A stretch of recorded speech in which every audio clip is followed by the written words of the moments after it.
네, 오늘은 관계를 잘 맺는 것이 진짜 지혜다. 관계를 잘 맺는 것이 진짜 지혜다라는 제목으로 함께 말씀 나누도록 하겠습니다.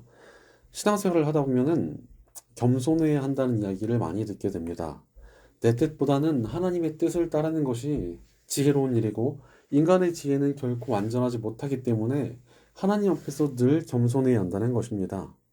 그러나 많은 사람들이 그 말에 동의하면서도 가슴 한 구석에는 스스로를 지혜롭다고 여깁니다. 자신이 살아온 경험도 있고 나름 삶에 대한 짬도 있고 이런저런 이야기도 많이 들어왔으니까 스스로 잘 판단을 내릴 수 있는 지혜가 있다고 자신감을 가지고 살아갑니다. 하지만 정작 정말 어려운 선택의 순간이 찾아오면 나도 모르게 어리석은 선택을 할 때가 굉장히 많습니다. 너무나 잘못된 선택을 해서 후회하면서 밤에 이불을 걷어차기도 합니다. 판단을 내리기 어려운 상황이 오면 대체 어떤 선택을 해야 될지 혼란에 빠질 때도 있습니다. 실제로 막상 살다 보면은 지혜롭게 선택하며 살아가는 것이 결코 쉽지 않다는 것입니다. 예를 들어서 어린 신학생들을 보면은 열정과 자신감이 넘칩니다. 그래서 자신이 설교를 처음 하게 되면 지금껏 쌓아온 공부와 지혜를 통해서 엄청나게 설교를 잘하지 않을까라면서 자신감을 가지는 경우가 굉장히 많습니다.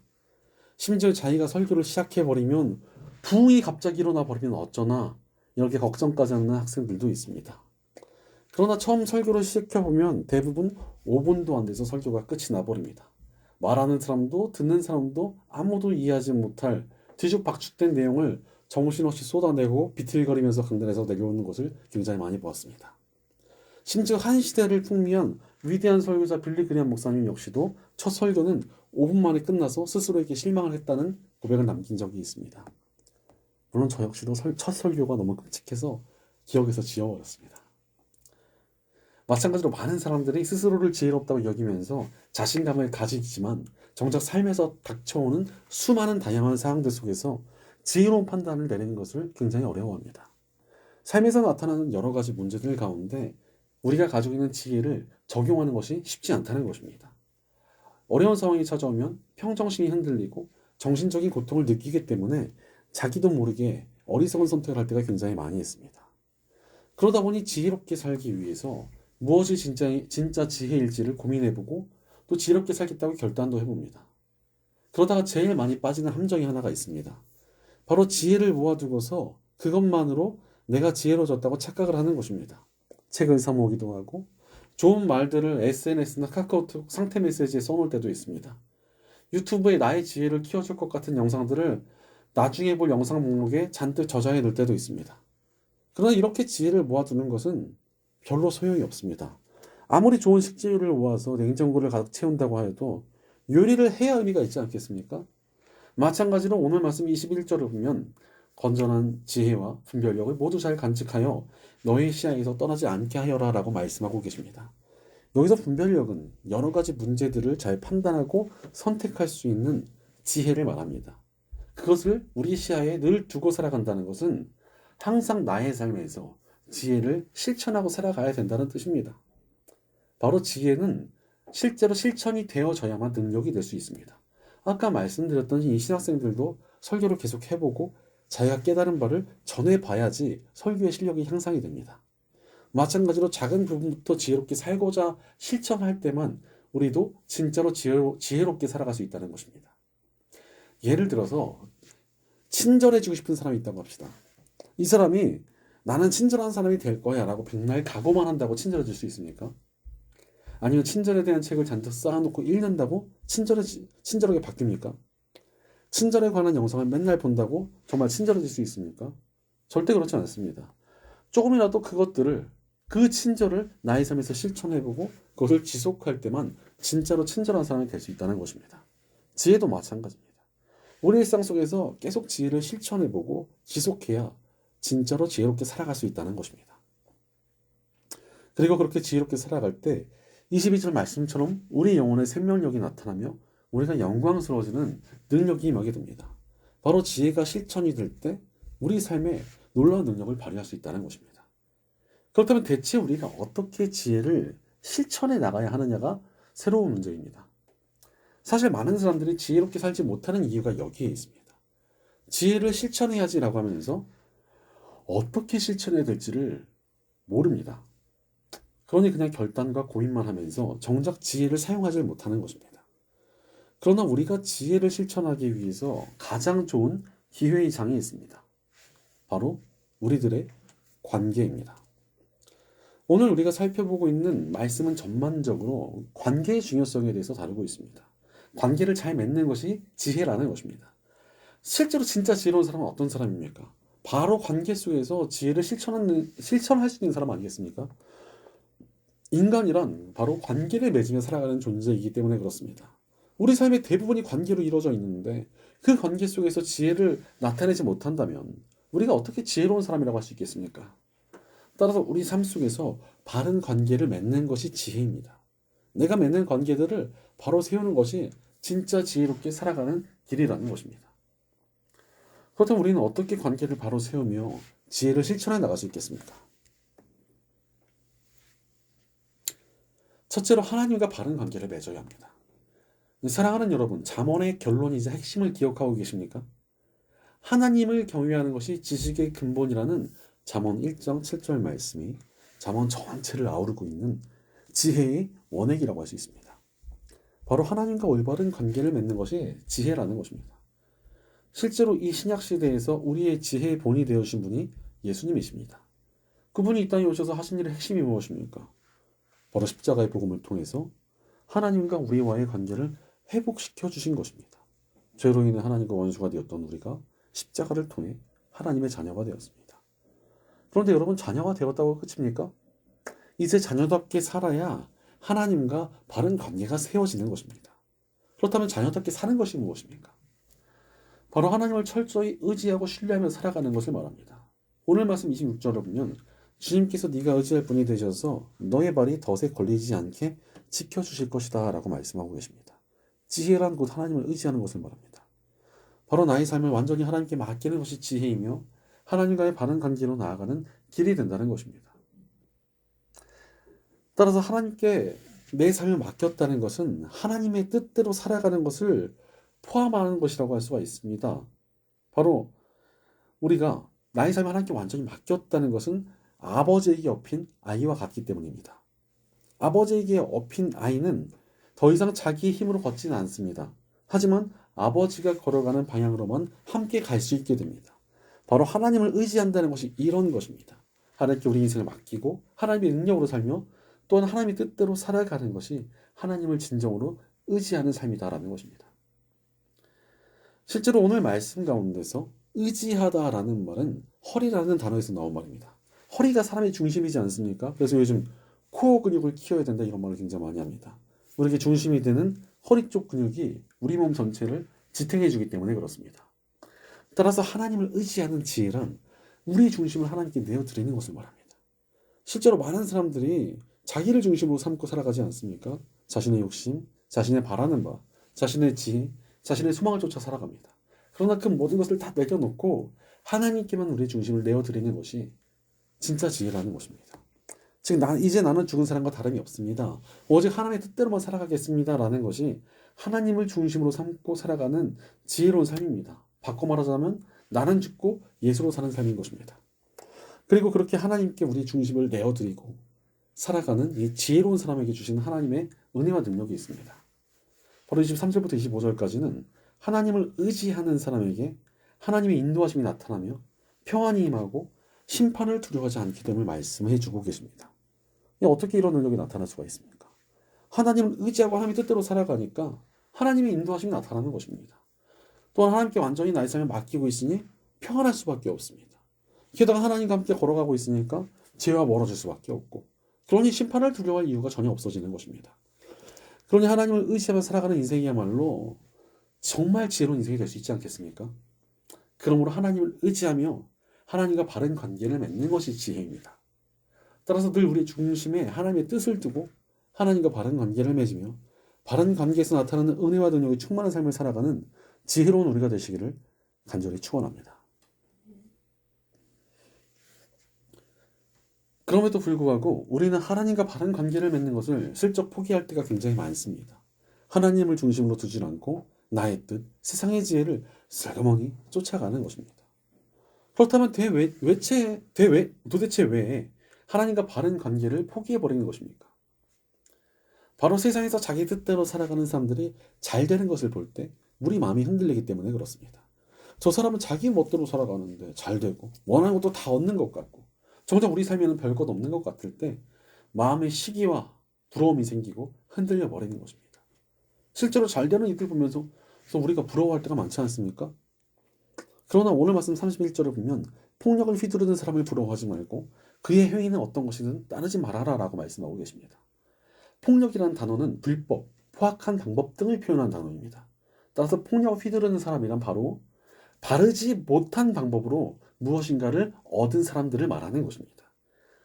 하나님의 뜻을 거스르며 살아가는 모든 이들을 폭력을 행하는 자라고 지금 말씀을 표현한 것입니다. 그런데 그렇게 하나님의 뜻을 거스르며 살아가는 이들을 부러워하다가 그들을 슬그머니 따라가며 하나님의 뜻을 내팽개칠 때 하나님과의 관계가 깨지는 것 아닙니까? 그러나 그것이 너무나 어리석은 일이라는 것입니다. 그런데 그런 어리석은 일들이 우리 애들 안에 또 한국 교회 안에 너무나 많이 일어나고 있습니다. 역사적으로 유명한 다산 정약용과 그의 형인 정약종이 있습니다. 그리고 두 형제 중에 많은 사람들이 정약용을 부러워하고 기억합니다. 이 정약용은 뛰어난 학자이자 왕의 총애를 받은 사람이며 건축가이자 작가로서도 큰 영향을 발휘한 정말 만능형 위인이기 때문에 그렇습니다. 그런데 이 두 형제가 사실 예수님을 믿다가 걸려서 죽을 위기에 처한 적이 있었습니다. 그러나 정약용은 믿음을 포기해버리고 예수님을 부인합니다. 근데 진짜 문제가 어디서 나타나는 줄 아십니까? 가끔 정약용이 사실은 믿음을 포기한 것은 아니라며 마치 기독교의 인물처럼 포장해서 예화로 쓰시고 또 존경할 사람으로 삼는 분들이 꽤 있다는 것입니다. 그렇게 능력 있고 뛰어나고 높은 지위를 얻은 이들을 부러워하는 사람들이 굉장히 많기 때문에 그렇습니다. 그러나 정약용은 정말 철저히 믿음에서 돌아선 사람이었습니다. 어린아이들을 신문하여 예수 믿는 사람들을 색출해서 사형시켰고 적극적으로 기독교 사상을 비판했으며 가톨릭적 학자들도 그가 믿음을 지킨 것은 절대 사실이 아니다라고 이야기를 했습니다. 반면 정약용의 형이었던 정약종은 믿음을 끝까지 지키며 아들들과 함께 순교합니다. 그리고 우리와 좀 결은 다르지만 가톨릭에서는 그를 믿음을 지킨 복자, 복된 사람이라고 표현하고 있습니다. 그런데 참 많은 경우 이 신앙을 지키며 희생하는 정약종 같은 사람보다 세상에서 잘 되는 정약용 같은 사람들을 훨씬 더 부러워합니다. 그러나 우리는 그런 세상의 가치를 얻는 이들을 또 그런 것들을 부러워할 필요가 전혀 없습니다. 십자가의 복음이 우리에게 주시는 지혜가 있기 때문에 그렇습니다. 복음은 하나님의 뜻을 벗어나서 살아간 삶의 끝에는 심판이 반드시 있다는 것을 보여주고 계십니다. 또한 하나님과 바른 관계를 맺으며 애를 쓴 이들에게는 복이 있음 역시도 함께 가르쳐 주셨습니다. 복음 자체가 하나님과 우리와의 관계 회복에 초점을 맞추고 있기 때문에 그렇습니다. 실제로 예수님께서 우리를 위해 죽으신 것은 하나님과 우리와의 관계를 다시 이어주시는 다리가 되어주시기 위함이 아니었습니까? 그러니 예수님을 쫓아 하나님과 바른 관계를 맺는 이들이 진정으로 지혜로운 사람이며 하나님의 기쁨이 되는 것입니다. 그래서 32절에서는 참으로 주님은 역겨운 일을 하는 사람을 미워하시고 바른 길을 걷는 사람과는 늘 사귐을 가지신다라고 말씀하십니다. 하나님과 바른 관계를 맺고 하나님과 온전한 관계로 나아가는 이들을 하나님께서 너무나 기뻐하십니다. 반대로 하나님과의 관계를 깨뜨리고 하나님의 뜻을 벗어난 이들을 역겨워하시고 미워하십니다. 그러니 그 길에는 어떠한 은혜와 축복과 능력이 나타날 수 없습니다. 오직 우리가 하나님의 뜻을 쫓아 온전히 살아갈 때만 하나님께서 우리와 온전한 관계를 맺으시고 능력 주시며 은혜 주시고 복 주신다는 것입니다. 그러니 복음을 통해 하나님과 바른 관계를 맺는 것이 진짜 지혜입니다. 늘 하나님의 뜻을 중심에 두고 하나님 마음에 합한 삶을 살아가는 것만큼 복된 삶이 없기 때문에 그렇습니다. 물론 잠깐 우리들 삶에 고난도 있을 수 있고 어려움도 있을 수 있습니다. 하지만 하나님의 뜻을 쫓는 것은 궁극적으로 가장 복된 길이 될 수밖에 없습니다. 사실 여러분 이 세상에 끝이 있고 우리들의 인생이 너무나 짧기 때문에 그렇습니다. 베르나르 베르베르의 웃음이라는 책에 이런 말이 나옵니다. 2살 때는 용변을 잘 가리는 것이 자랑거리이고 3살에는 이빨이 있는 것, 20대는 운전할 수 있는 것, 30대는 짝이 있는 것, 40대는 돈이 있는 것이 자랑이라는 것입니다. 그러나 50대부터 다시 거꾸로 갑니다. 돈이 있는 것이 자랑거리다가 60대 때부터는 짝이 아직 있는 것이 자랑거리가 되고 70대부터는 운전할 수 있는 것, 80대는 이빨이 남아있는 것, 90대는 용변을 가릴 수 있는 것이 자랑거리가 됩니다. 바로 우리들의 인생은 너무나 짧고 아무리 이 땅에서 좋은 것들을 얻어도 누릴 수 있는 시간은 아주 잠깐에 불과합니다. 그러나 우리들은 영원한 삶을 믿는 사람들 아닙니까? 하나님을 중심으로 삼고 하나님의 뜻을 쫓아 살아가는 삶에는 영원한 상급이 있습니다. 그러니 이 땅에서 아무리 좋은 것을 얻는다고 한들 하나님 나라의 영원한 상급과는 비교할 수가 없습니다. 따라서 영원한 복을 구하며 하나님과 바른 관계를 맺는 것이 지혜입니다. 바로 우리들의 삶 가운데 늘 하나님과 바른 관계를 맺으며 나는 죽고 예수로 살아가는 삶이 우리를 진정으로 지혜롭고 진정한 복을 얻을 수 있도록 만들어준다는 것입니다. 그러니 늘 하나님과 바른 관계를 맺고 영원한 하나님 나라를 바라보며 살아가는 복되고 지혜로운 저와 여러분 되시기를 간절히 축원합니다.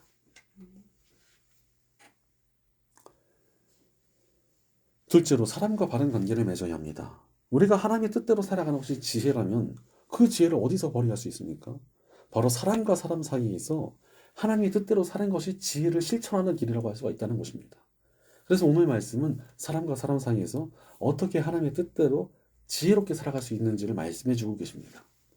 그래서 27절에서 30절 말씀 보면은 몇 가지 인간관계에 대한 여러 지혜들이 쫙 나옵니다. 내가 할 수 있는 한 선을 행하며 도울 수 있는 사람들을 도와라. 남들에게 해를 끼치지 말고 남을 억울하게 만들지 마라. 악한 계획을 꾸미지 말고 생각부터 바르게 가지며 바른 관계를 맺어가라.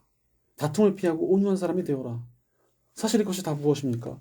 하나님의 뜻대로 사람을 대하라는 것이지 않습니까? 물론 나의 의지로 살면 이런 삶을 살 수 없습니다. 남을 도와주기 위해서 희생하는 거 쉽지 않습니다. 다른 이들을 위해서 나의 이득을 포기한다거나 온유하게 살아가는 것은 결코 만만한 일이 아닙니다. 그렇게 나는 죽고 예수로 살 때만 우리가 진짜 바른 관계를 맺을 수 있습니다. 내 능력과 의지가 아니라 나의 듣고 나의 안락함도 십자가에 다 못 박고 예수님처럼 예수님의 능력으로 살아갈 때만 우리가 하나님의 뜻대로 온전한 관계를 맺을 수 있다는 것입니다. 그리고 이렇게 관계 가운데 온전히 살아가는 것이 곧 하나님의 뜻을 쫓는 삶이라고 할 수 있습니다. 요한일서 4장 20절은 누가 하나님을 사랑한다고 하면서 자기 형제 자매를 미워하면 그는 거짓말쟁이입니다라고 말씀하십니다. 바로 바른 관계 가운데 사람들 사이에서 하나님의 뜻을 실천한 것이 진짜 하나님의 뜻을 따르는 것이라는 것입니다.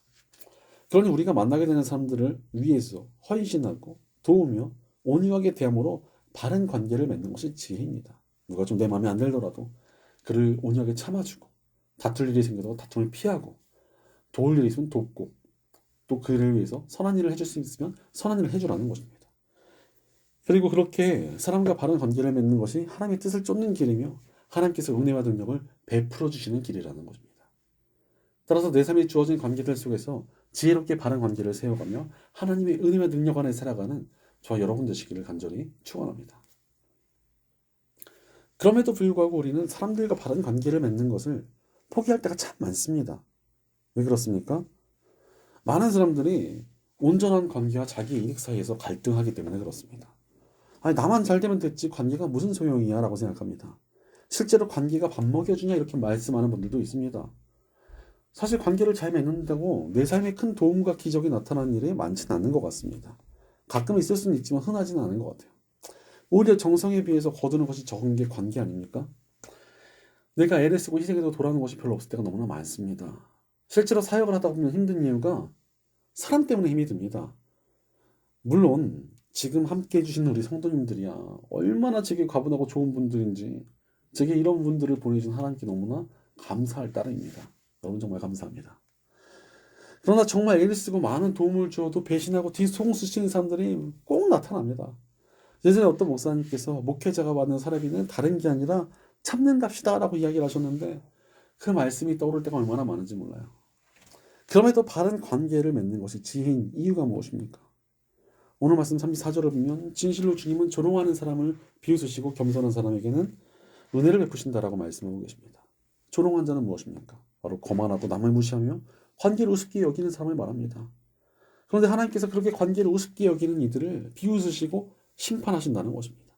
반면 겸손한 사람은 관계 가운데 하나님의 뜻을 행하며 살아가는 사람들이라고 할 수 있습니다. 그 사람에게 은혜를 베푸시며 지켜주신다는 것입니다. 우리에게 주어진 복음은 그 사실을 더욱 명확히 보여주십니다. 복음은 하나님과의 관계 회복을 담고 있지만 이웃과의 관계 회복 역시도 함께 담겨져 있습니다. 죄로 인해 무너졌던 사람들 사이가 십자가의 복음을 통해 다시 회복되었습니다. 심지어 하나님께서는 우리가 서로 형제 자매가 될 수 있도록 한 가족으로 삼아주지 않으셨습니까? 그러니 복음은 이웃과의 바른 관계를 맺는 것이 진짜 지혜다라고 가르쳐주고 계십니다. 심지어 33절은 의로운 사람이 사는 곳에 복을 내려주신다고 말씀하고 계십니다. 바른 관계를 맺는 지혜로운 사람에게 하나님의 복이 나타나고 하나님의 능력이 나타나고 하나님의 놀라운 역사가 나타난다고 약속해 주신 것입니다. 바른 관계를 맺는 것에 능력이 있고 복이 있습니다. 한마디로 여러분들 세상 살아가면서 정말 이 관계들의 힘을 써보고 관계들의 하나님의 뜻을 이루려고 하고 관계들 가운데 선을 행해 보십시오. 하나님께서 능력 주신다는 것입니다. 놀라운 축복 주신다는 것입니다. 그렇게 지혜롭게 바른 관계를 맺으면서 사신 분이 이삭토스트의 김하경 대표님입니다. 이분은 남편이 아프신 바람에 생활고로 인하여 장사를 시작하게 되셨다고 합니다. 갑자기 시작하게 된 장사를 정말 신앙의 마음을 가지고 손님들을 위해 늘 좋은 재료를 쓰려고 노력하며 애를 쓰셨습니다. 덕분에 많은 사람들이 찾아주어서 많은 가맹점들이 모인 큰 사업체가 되었습니다. 그런데 이분이 가맹점주들에게 가맹비도 굉장히 적게 받고 인테리어비로 원래 돈을 많이 챙기는 게 정상인데 인테리어비는 아예 받지도 않으신다고 합니다. 오죽하면 가맹점주들이 가맹비가 너무 적다고 모여서 본사에 항의까지 했답니다. 말도 안 되는 일이죠. 심지어 일면식도 없는 사람을 그 사람의 사정만 듣고 가게를 차려주신 적도 있다고 합니다. 왜 이렇게 사람들에게 친절을 베풀고 좋은 대우를 해주시냐라고 물어봤더니 자신도 너무나 힘들게 장사를 시작했기 때문이라는 것입니다. 그런데 한때 이삭 토스트는 기독교인들만 가맹점을 내준다는 소문이 돌았었습니다. 알고 보니 힘들어하시는 분들에게 늘 좋은 조건으로 가맹을 내주시고 그러면서 이 김학현 대표님이 직접 전도를 하니까 사람들이 너무나 감동을 받고 마음을 열었다는 겁니다. 그래서 신앙이 생긴 분들이 너무나 많아져가지고 이삭 토스트 사장님들은 다 기독교인이네 이러면서 소문이 그렇게 났다는 것입니다. 이것이 정말 바른 관계를 맺는 것이며 선한 영향력 아닙니까? 실제로 이삭 토스트를 흉내낸 가게들이 엄청나게 생겼으나 이삭 토스트만이 지금 여전히 건재합니다. 최근엔 TV에까지 이런 사연들이 나와서 이삭 토스트가 돈이 나는 바람에 저도 사 먹으러 갔다가 못 먹고 온 적도 있었습니다. 바로 하나님께서는 선하고 바른 관계를 맺는 이들에게 복 주십니다. 우리도 마찬가지입니다. 우리에게 만나게 해주신 이들과 바른 관계를 맺는 것이 지혜입니다. 늘 겸손하고 바른 마음으로 온유와 관계를 맺을 때 하나님께서 더욱 만남의 축복을 주시고 관계를 통한 복을 흘러넘치게 하실 것입니다. 그러므로 늘 사람들 사이에서 바른 관계를 맺으며 복된 삶을 사는 저와 여러분 되시기를 간절히 축원합니다. 사랑하는 여러분, 관계 가운데 지혜를 실천하며 살아가고 계십니까? 지혜롭게 바른 관계를 맺는 것만큼 복된 길이 없습니다. 바로 하나님과 그리고 사람과 바른 관계를 맺는 것이 지혜입니다. 오늘 말씀 35절을 보면 지혜 있는 사람은 영광을 물려받고 미련한 사람은 수치를 당할 뿐이다 라고 말씀하고 계십니다. 바로 바른 관계를 맺는 지혜로운 사람은 영광스러워지지만 관계를 무시하는 미련한 사람들은 무시했던 관계로 인해 어리석고 수치스러워질 것이라는 것입니다. 그러니 우리는 하나님의 뜻을 쫓고 하나님의 뜻대로 사람들과 관계를 맺어야 합니다. 우리에게 가장 소중한 것은 이라는 책에 이런 내용이 나옵니다. 만남은 하늘에 속한 일이고 관계는 땅에 속한 일입니다. 세상에는 하늘과 땅이 조화를 이루며 자리를 지키고 있기 때문에 아름다운 자연이 있듯이 만남과 관계가 잘 조화된 사람이 인생은 아름답습니다. 만남에 대한 책임은 하늘에 있고 관계에 대한 책임은 사람에게 있습니다. 하나님께서 우리를 만나 주셨고 또 우리 곁에 있는 사람들을 만나게 해주시지 않으셨습니까? 저와 여러분도 하나님께서 만나게 해주신 것입니다. 이 만남을 진짜 축복으로 만드는 것이 지혜로운 길 아니겠습니까? 만남의 축복이 그냥 만나고 끝날 수도 있습니다. 그러나 이것을 정말 온전한 축복으로 바꿔가는 것은 이 만남을 정말 지혜롭게 관계를 맺으며 관계 가운데 하나님의 뜻을 행하며 더욱더 굳건하고 온전히 만들어가는 것이 그 관계를, 그 만남들을 축복으로 만들며 능력으로 만들어가는 지혜로운 길이라는 것입니다. 따라서 우리의 관계들을 잘 맺는 것이 진짜 지혜입니다. 하나님과도 사람과도 바른 관계를 맺을 때 분명히 우리 삶이 복되어질 것입니다. 바로 관계를 잘 맺는 사람에게 하나님께서 더욱더 친밀히 만나주시는 놀라운 은혜를 베풀어 주시고 능력을 나타내시는 축복을 주실 것입니다. 더욱더 선한 만남의 축복들이 우리 삶에 나타날 것입니다. 하늘의 큰 상급이 우리 삶에 예비될 것입니다.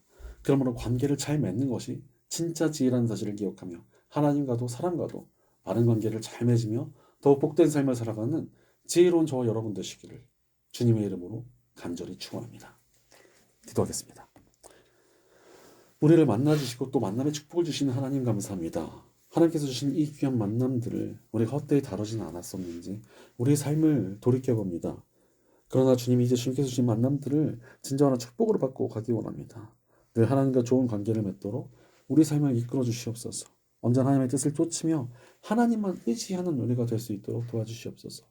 내게 만나게 하신 사람들을 대함에 있어서 하나님의 뜻대로 대하게 하시고 더욱더 하나님의 마음으로 그들과 온전한 관계를 맺는 지혜로운 삶을 사는 우리가 되게 하옵소서. 우리 공동체 가운데도 관계를 소중히 여기며 더욱더 온전히 바른 관계를 맺는 역사가 나타나게 하옵소서. 하나님과도 바른 관계를 맺는 우리가 되게 하시고 서로와도 더욱 단단한 관계를 맺어줄 수 있는 은혜를 우리에게 허락하여 주시옵소서. 언제나 우리와 동행하시며 만나주시는 우리 주 예수님의 이름으로 기도드립니다. 아멘.